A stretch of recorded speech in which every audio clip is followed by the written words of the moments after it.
In this video, we'll discuss how to prevent glucose and insulin spikes while still eating carbohydrates. When we eat simple carbohydrates like rice, white flour, or potatoes, these contain simple starches that are rapidly broken down, absorbed, and spike our blood sugars, leading to a rise in insulin and then that dreaded energy crash. Here's what you can do before, during, and after a meal to prevent these spikes. Before a meal, you can have apple cider vinegar in water. The acetic acid in vinegar inhibits digestive enzymes, slowing down the breakdown of carbohydrates to simple sugars. A meta-analysis from 2025 looked at 25 clinical trials with over 1,300 participants. It showed that there was a significant improvement in fasting blood glucose and A1C with apple cider vinegar. Just remember that since this is an acid, it can erode your tooth enamel. Make sure to dilute no more than 1 tablespoon in at least 8 ounces of water and use a straw to protect your enamel. It can also worsen acid reflux, so for some it may be best to avoid. Another option is fenugreek. Fenugreek has been shown to lower blood glucose and A1C. You can soak 1 teaspoon of fenugreek seeds overnight and drink the water in the morning. You can also chew the seeds that have been soaked since it contains soluble fiber.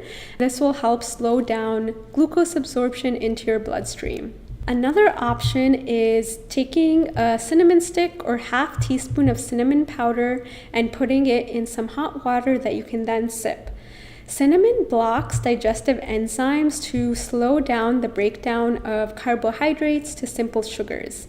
It also contains cinnamaldehyde, which increases insulin sensitivity. Another option is soaking 1 teaspoon of chia seeds in a glass of water to form a gel that will slow down the absorption of glucose. Next, we'll move on to how to eat a meal. Number 1, food order matters. Start off with protein, fiber, vegetables, and fat to slow down gastric emptying and decrease rapid carbohydrate breakdown when you do consume them.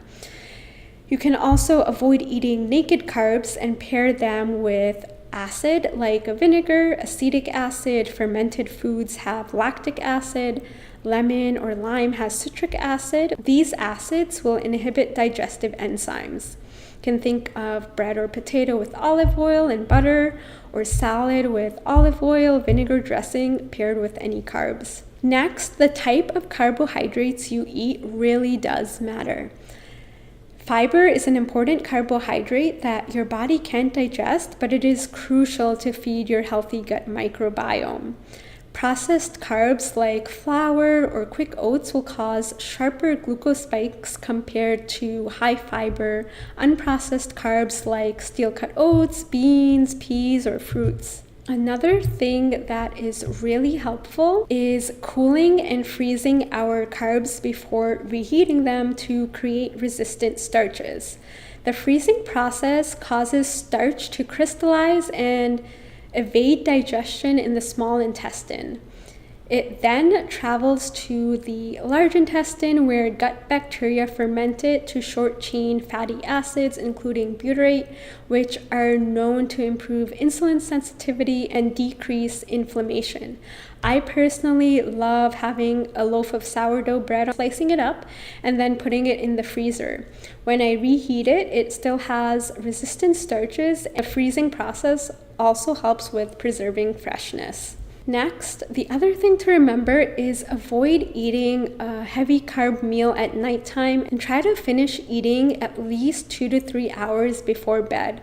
The earlier the better, because insulin sensitivity follows your circadian rhythm and declines as the day progresses. Another important thing to remember while eating is to really be present with your food and eat mindfully.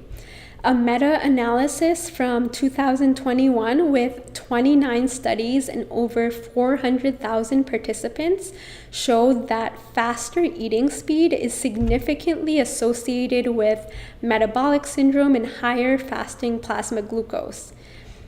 Eat mindfully, take the time to really be present, try to engage your five senses, take in the aromas, the presentation, the textures, sounds, maybe there's a crunch when you take a bite. You can, with your hands, feel the food, put down your fork or spoon in between bites to really be present and mindful. This will help slow yourself down. Logically, this makes sense because the slower we eat, the less rapidly our food is digested and prevents those spikes. Finally, the last thing is after a meal, try to walk at least 10 minutes. Just taking a 10-minute walk soon after a meal activates the muscles to uptake glucose. The soleus muscle behind the calf is especially rich in mitochondria, and activating it to use glucose prevents insulin spikes after a meal. If it's really cold outside during the winter, you can also do squats or any other light activity inside. I wish you the best on your health journey and take care.